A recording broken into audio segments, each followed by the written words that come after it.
Time to talk to the expert. The beast is incredible. If you visit The Athletic, you know what I'm talking about. It is the exhaustive dive into the NFL draft, and the author is Dane Brugler. He joins us now on Hot Mic. Dane, always great to have you on, man, and especially this time of year when the time is very valuable. We appreciate you. No, of course. Always my pleasure to join you guys. It's the feedback's been awesome on the beast. So it's been really cool to be able to, you work on something for a year and then you finally be able to share it and then hear people really enjoying it. It's might not see everything eye to eye in terms of rankings and this and that, but hopefully people see it as a resource guide. Everything, it's got NFL verified testing data for almost 1,900 players, over 400 reports. So a lot of good background information in there, a lot of good nuggets that maybe most people don't know about these players. So it's a good deep dive into learning who these prospects are all about. Dane Brugler with us. We're going to see 31 players selected in the first round on next Thursday in Kansas City. That goes without saying. But based on who you've talked to, Dane, and what your expert opinion would be, how many players would you believe, on average, are true first-round graded talent in this year's draft? Yeah, and it differs from team to team based off of, it's hard to do it from a general perspective, because that's, there's some players I watch and I'm just, not a fan, but you know what? He's still going to be in the guide, still going to grade him. And so every team's a little bit different. Usually in most years, you have 18 to 20 first-round grades. This year, it's a little less. I think we're looking at more 12 to 16 for most teams. I think that's a fair general assessment. At least that's how a lot of teams look at it. And so it's one of those years where, if you have the 20th pick or you have the 50th pick, I think you're getting a similarly graded player in that span. And so to have a pick in the top 15, especially at certain key positions, we're going to see corners go early. We're going to see tackles go early. Plenty of pass rushers, plenty of quarterbacks. So you look at the premium positions in today's NFL, that's what's going to really make up the top half of round one this year. And, I think the positions you just mentioned will make up the top 3 rounds because there are highly graded players, especially at corner, edge rusher, and offensive tackle in the beast. And if you need another position, there is a considerable drop-off between the top tier and then the rest, if we're just comparing them to those 3 positions in this year's crop. Yeah, they're deep positions, no doubt. And, we've been, a couple other positions aren't as deep. We've been spoiled by receiver the last 2 years. 2 years ago, Jamar Chase, Jalen Waddle, Devontae Smith, last year with 6 in the top 25 picks. This year, I like Jackson Smith-Njigba quite a bit. If he were in last year's draft, is he the 7th receiver drafted off the board? So it's not as top heavy as we've seen the last few years. But there's still some quality depth once you get to day 2. And so, it's always position by position when we talk about how deep this draft is. But the quarterbacks, to me, that's the most interesting. It's always what, drives the draft conversations. But especially this year, where last year we weren't sure how many were actually going to be first rounders, how early would these guys go? And even, I can remember the day before the draft, working on my final mock draft, I'm talking to, my buddies in the league, and I'm asking them, okay, what do I do with these quarterbacks? And all of them said, in some shape or form, I'm not sure, but they're going to go. They're going to go. They always go. They did it. We had one quarterback in their first 73 picks. And a big reason for that, a lot of teams were willing to be patient for this year. And so with this year's quarterback class, where we have 4 potentially in the top 10, Hendon Hooker's lingering out there. If a team really likes his skill set, maybe he goes in the top 20, top half of round 1 even. So the quarterback conversation is fascinating this season. Is there a clear line of demarcation at quarterback? And what I mean by that is there a drop-off point from one guy to the next? Is it Bryce Young, then a drop-off and everyone else? Is it the first 4, then a drop-off into Hendon Hooker? Where do you separate this group? For me personally, I think it's Bryce Young and then a line. Bryce Young, to me, the clear top quarterback this year. You have to be comfortable with the size. That's it. As long as you're comfortable with the size, what's not to like about this guy? His ability to create space for himself, The instincts that he brings to the position, the vision, he really does play like a point guard. He really does play like a Steph Curry with the way, he's able to see everything going on. He almost welcomes the chaos. And that's where you worry a little bit about him is he welcomes the chaos because he knows that the longer if he extra half second, that's going to allow this route to come open and he can hit it with accuracy and touch. But in the NFL, where everything's a little bit faster, guys hit a little bit harder. A guy that has, yes, he was 204 at the combine. He plays around 190. So, a guy at 190 taking those hits, can he hold up physically? That's the big question with Bryce Young. But if I'm going to take, all these quarterbacks, there's no such thing as a perfect quarterback. So you're going to have to sacrifice something. And if he has above average vision, processing, accuracy, I'll bet on that all day long and sacrifice the size.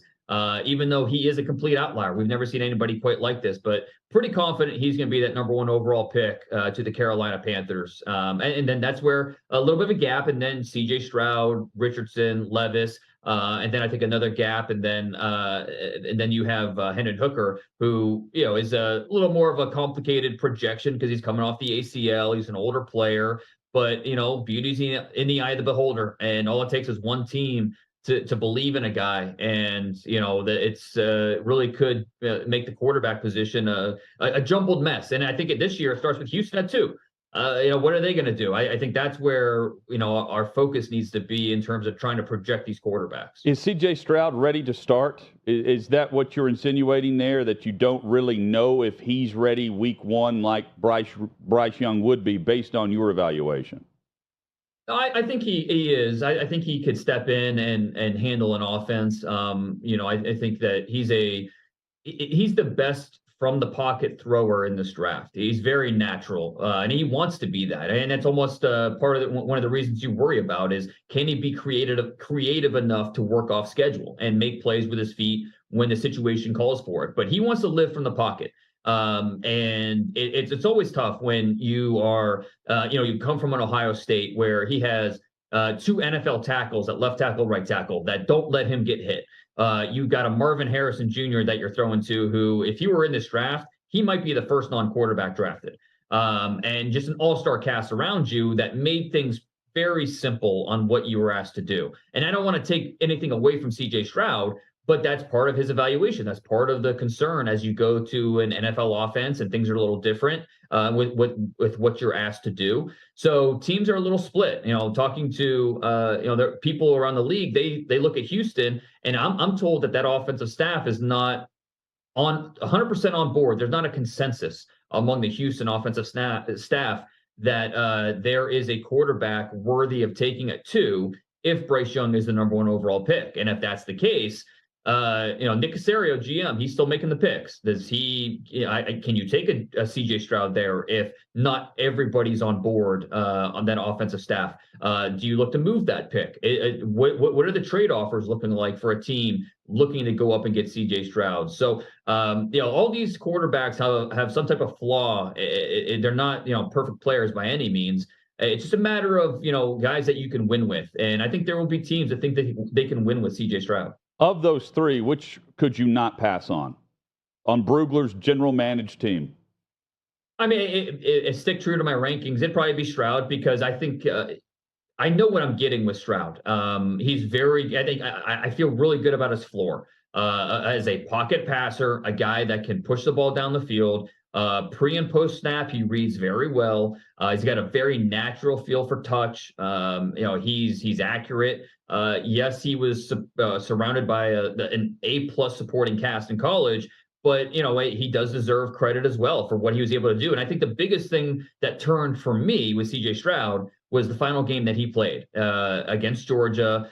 Biggest stage he's ever played in, the best defense he's ever played in, and he played his best game as a college football player. And so what he was able to show on that tape really kind of gave me the extra optimism about his transition to the next level, that he has the tools to, at the very least, be a capable NFL starter who's going to help me win football games. So not only is the beast exhaustive, you mocked all 7 rounds of the draft. It's up at The Athletic right now. Also exhaustive. In that mock, when you look at receivers in the first round, you've got them going in short order, 20, 22, 25 overall for Jackson Smith and Jigba, Zay Flowers, and Jordan Addison. Is there a clear separation in that group that you see, or is it what you have in the mock, 3 guys who are similar in terms of projection, and that's why they're going in short order? Yeah, and I think that, like I said before, these receivers are not on the level of what we saw the past 2 years, but teams want more firepower on offense. They want to be dynamic. And so I don't think that's not going to stop them from drafting receivers this year. And it depends on what you want. Jackson Smith and Jigba, we have all these guys in the same wide receiver bucket. Jackson Smith and Jigba is a different type of receiver than Zay Flowers, different type of receiver than a Quentin Johnson from TCU or a Jalen Hyatt from Tennessee. They're all receivers, but they have different strengths and weaknesses, and that fits different positions within an NFL offense. If I'm an NFL team looking for a true X, I'm going to have trouble finding that in the first round. And a lot of teams, that's what they want. But if you're a little more open-minded to what the college game is giving you, and then you really, if you want that slot receiver, Jackson Smith and Jigba could be that guy. Jordan Addison, not your well-rounded, Jalen Hyatt, not your well-rounded receiver, but he does 2 things really well. He can take the top off of defense, tracks the ball really well with ball skills. So, those 2 traits right there can help you win and help you move the football on offense. And Jordan Addison, he does a lot of things well from a route running perspective, 3-level threat, but he's 173 pounds. And that's a common theme this year. My top 7 receivers, 4 are under 180 pounds. And that's there's not a great track record of drafting receivers early that are under 180 pounds and then panning out. So it goes back to, the conversation about wide receiver just not being a super top heavy position this year. But like I said, I still think teams are going to jump at the chance to draft these guys because they want to be more explosive. It's all about scoring points, and some of these guys can help you do that. Your favorite player, your top player is Bryce Young. You've got him ranked number 1. Outside of Young, who is right there? Who's your top defensive player, Dane? Yeah, it's Will Anderson. I mean, I think that he's been beat up through the process, like guys usually are when they're talked about for years and years as being a future top 5 pick. His junior year was not as the numbers aren't as explosive as they were his sophomore year. But this is still a really talented player who has a chance to be a Pro Bowl level guy for a lot of years. 6'3.5", 255 pounds, 34-inch arms. Wins a lot with speed to power, but he also has body twitch. He's a very above average run defender, a very good run defender. But he can also put pressure on the pocket. And you just look at what he's done, 41 career games at Alabama, 62 tackles for loss. That accurately describes how talented he is at making stops in the backfield, whether it is against the run or the pass. There's just a lot to like about what he offers. So is he different than Von Miller? Yes. Is he different than, say, the Bosas? Yes. I think that, he's more along the lines of a Khalil Mack or, that type of pass rusher where it's a lot of power. It's a lot of, using my hips, reading my blocks, setting up blockers. So he can do a lot of things that most rushers that age, they're not able to do yet. So Will Anderson, I would have no trouble making him the first non-quarterback drafted this year. And it sounds like Tyree Wilson can do a little bit of exactly what you were describing as well out of Texas Tech, a bit of an unknown to the average fan who has been following what Alabama or the SEC is doing. But from Texas Tech, originally started at A&M, and he has the foundational traits of being a very good pass rusher in the league. What makes him so high on boards, Dane? A lot of the same reasons Travon Walker went number 1 last year. The traits are just outstanding. 6'5.5", 271 pounds. We didn't get a chance to see him test during this process. He broke his foot late in the year, so he's been sidelined with that injury. But based off of what he did this year, and he's a 5th-year senior, so he's a little bit older. He's going to be turned 23 here next month. And there's some questions about, okay, why did it take to your 5th year at Texas Tech to really blossom, really become this guy that we know you're capable of being? Never had more than 7 sacks in a season, and going up against Big 12 tackles, you'd expect more than that. Will Anderson had double-digit sacks each of the last 2 years in a better conference. But again, the NFL draft is all about not what you've done, but what you can do. What are you going to be the next 4, 5, 6 years? Tyree Wilson has a lot of those traits that NFL teams want to bet on. He's powerful at the point of attack. He's a good athlete, so he can play in space, play on his feet, tracks the ball really well in the run game, so he can string out runs, retrace. He shows a lot of the basic qualities that you want in a pass rusher, things you can't teach. Things that, with the size, the length, the twitch that he plays with. He's a really impressive, toolsy guy. And again, that's why Travon Walker went number 1 overall. And that's why a guy like Tyree Wilson could go as high as number 2 this year. Teams are willing to bet on the traits and what you can be for us down the road, not necessarily what you've done for us in the past. And not the same position, but the same type of description, at least for me, would be Christian Gonzalez. The corner from Oregon, transferred from Colorado, size, speed, athleticism. He can play man. What's not to like? And you mentioned how deep the corner class is. Is he number 1 on your list there? No doubt about it. He's one of my favorite players in the draft. And it goes back to last summer. I had a scout tip me off and say, hey, make sure you're watching this Christian Gonzalez. So I throw on the Colorado tape, and it reminded me of I'm watching the end of Avengers Endgame when all the guys are coming back, and Captain America says assemble and all that. I'm like, why is this comic book movie giving me goosebumps? But it is, and I'm watching this Colorado tape, watching this corner. I'm like, okay, why is this corner from Colorado giving me goosebumps? But that's how good he was. He was playing outstanding. Transfers to Oregon and played at a really high level this past year. He got better as the season went on in terms of finding the football, making plays on the ball, led the team in passes defended, led the team 4 interceptions, 6'1.5", 197 pounds.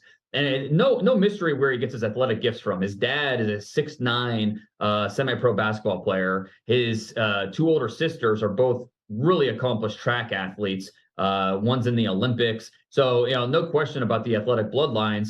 But, when you have a corner that is tall, long, and can run, it's a great place to start. And Gonzalez offers a lot more than just that. So it's no mystery why he's projected to be a top 10 pick in the first round. Some really good defensive players that will be selected lower than where they probably should based on where the quarterbacks slot.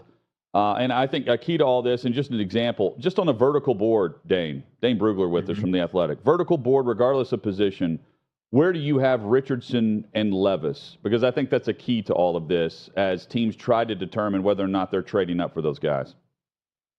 Yeah, I've got them 13 and 14 on my board, but it's hard to rank quarterbacks on a same board with guards and defensive tackles and safeties. Because obviously quarterback is such a more weighted position in terms of how it impacts the team and how high you're willing to draft a quarterback.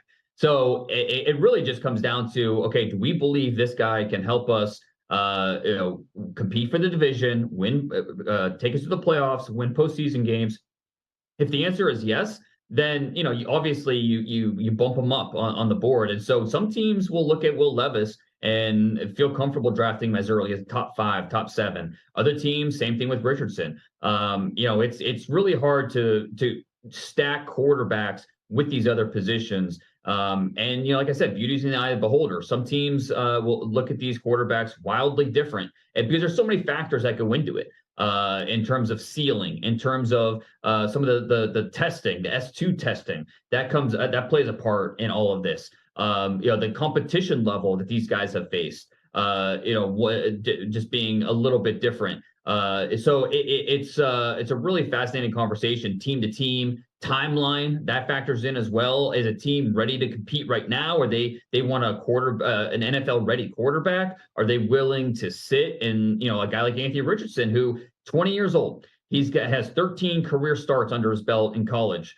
didn't go to a big time high school, so there's a lot of development needed with a guy like Anthony Richardson. But at the same time, you want him on the field. That's how an Anthony Richardson's going to get better, is by taking those live reps and making mistakes, but learning from the mistakes to understand what he's doing wrong to get better at it. So things that you're not necessarily going to do just reading a playbook and watching tape. So Anthony Richardson is a player that needs time, but he also needs to be on the field. And that's just not going to be a great fit for every team and where they are on the timeline of competing. And just briefly, does Levis need that same timeline?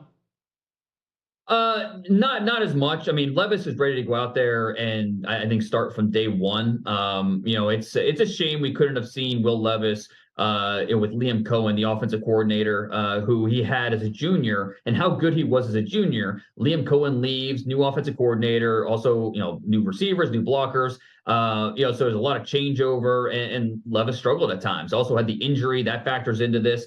But no, I think Will Levis is a little more advanced with where he is in his understanding of the playbook and ready to play. Also, one of those guys that tested through the roof, both mentally, physically. So it's no mystery why teams are very optimistic about Levis and what he could be at the pro level. He mentioned advanced. The AP course and the deep dive into the draft is with Dane Brugler. The Beast is available right now at The Athletic. You can follow Dane on social at DP Brugler. Always great to catch up with you, man, and hopefully we can do this right after the draft as well. Yeah, anytime. Look forward to it, guys. Thanks, Dane. Dane Brugler has been our guest. The doctor of the draft.